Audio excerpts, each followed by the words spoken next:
What if a man's penis could talk? Every man on earth has one. He carries it around like a business partner he never agreed to go into business with. He names it. He talks to it in the mirror. He strokes it. He blames it for decisions he made completely on his own, but has never once talked back. At least I hope not.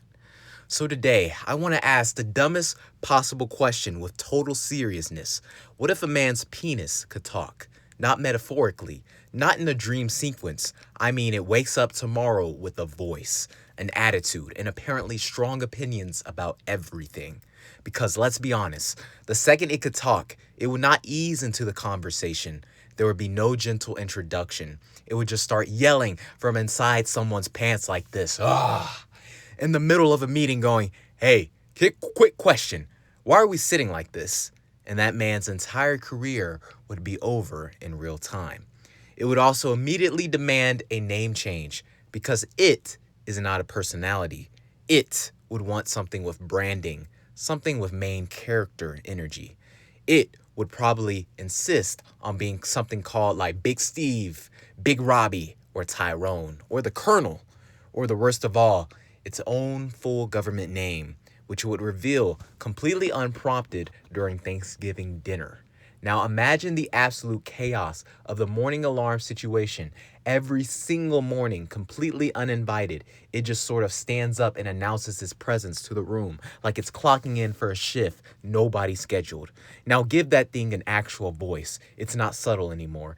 It's an alarm clock with an ego. It's going rise and shine at 6 in the morning like a drill sergeant who happens to live in your underwear. And can we talk about how it would ruin absolutely every doctor's appointment forever? You go in for a routine physical, minding your own business, and suddenly there's a second patient in the room that you didn't know about with pinions bigger than the earth. The doctor reaches for the gloves and just goes, okay, first of all, personal space. And now the doctor has to have a conversation with two separate body parties at the same time, a part of the same body. It would have become extremely dramatic about the cold. Everyone already knows it shrinks up like a startled turtle the second it touches cold water. But now, imagine it narrating that experience out loud, screaming, ice! Why is there ice? Like it just got thrown into the ocean off the Titanic. It would treat a slightly chilly pool like a full-blown natural disaster. Public restrooms would become an entirely different nightmare. Right now, the unspoken rule of a public urinal is eyes forward, no talking, get in, get out. Mission complete. Now imagine it striking up conversation with the next one to it. So, busy day. Nobody asked for that. Awkwardness will go out the roof. Men would start driving 20 minutes out of their way just to avoid small talk from their own anatomy. It would also completely destroy the vibe during any romantic moment because it would not know how to read a room. Right when things are getting serious, it would pipe up with something completely unnecessary, like reviewing the situation out loud, giving it play-by-play. Yes, get ready to enter the hole. Yeah, you're almost there. Like a sports commentator who showed up at the wrong event. Nobody invited color commentary. Nobody wants a halftime show, and yet there is narrating. Then there's the ego problem. This thing would have main character syndrome instantly. It would start taking credit for things it definitely did not do. Someone gets a compliment on their personality, their job, their haircut, and somehow it finds a way to insert itself into the conversation. Going, you're welcome, like it personally negotiated that promotion. It contributed absolutely nothing. It would still take a bow. Airport security would become a genuine constitutional crisis.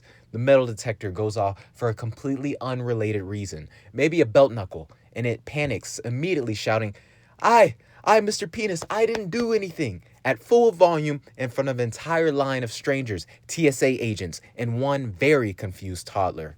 Now, everyone in line knows its name, its voice, and its business.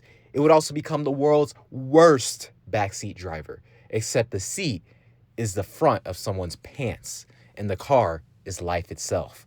Every single decision a man makes, it would have a comment ready. Ordering a salad at a restaurant, it's disappointed. Going to bed early, it's filing a formal complaint. Choosing responsibility over spontaneity, even one single time, it's writing a strongly worded letter to management, and management is also him.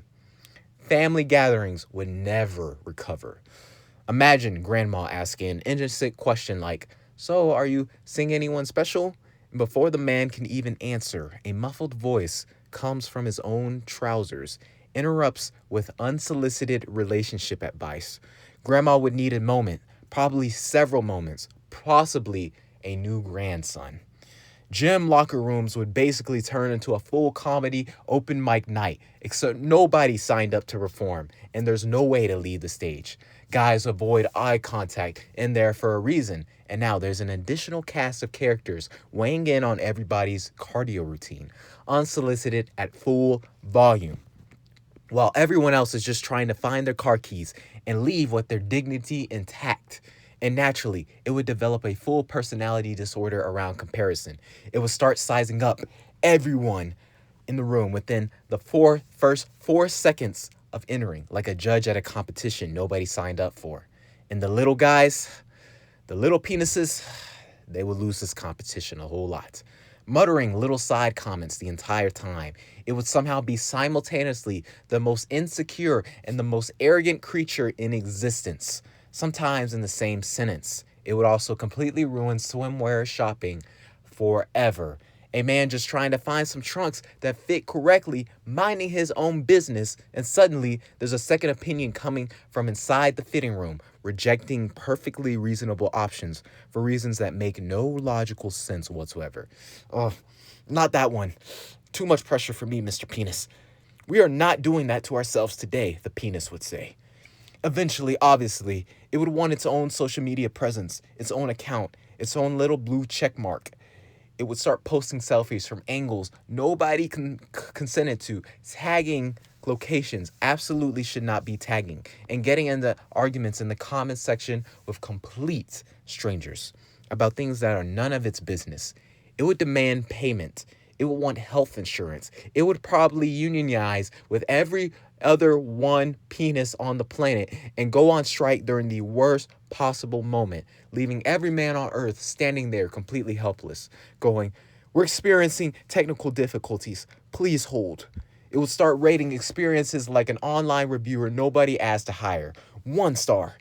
Would not recommend the cold pool again. 4 stars. Decent effort, docking a point for a lack of warning. It would leave a Yelp review on someone's entire relationship. Honestly, by the end of all this, most men would probably just start negotiating with it like a difficult coworker they're stuck sharing a cubicle with forever. Setting boundaries, scheduling check-ins, occasionally muting it during important meetings, if that were somehow a future that existed. So that's the real answer. If a man's penis could talk, the world would no longer become more informative or more scientific. It would become a non-stop, chaotic, humiliating comedy show, and every single man on earth would immediately become the involuntary co-star of his own body's worst behavior. And honestly, it would probably be a hit podcast, terrible for dignity, but incredible for ratings. That's what would happen if a man's penis could talk. Yeah, that's what would happen. Peace out, boys. And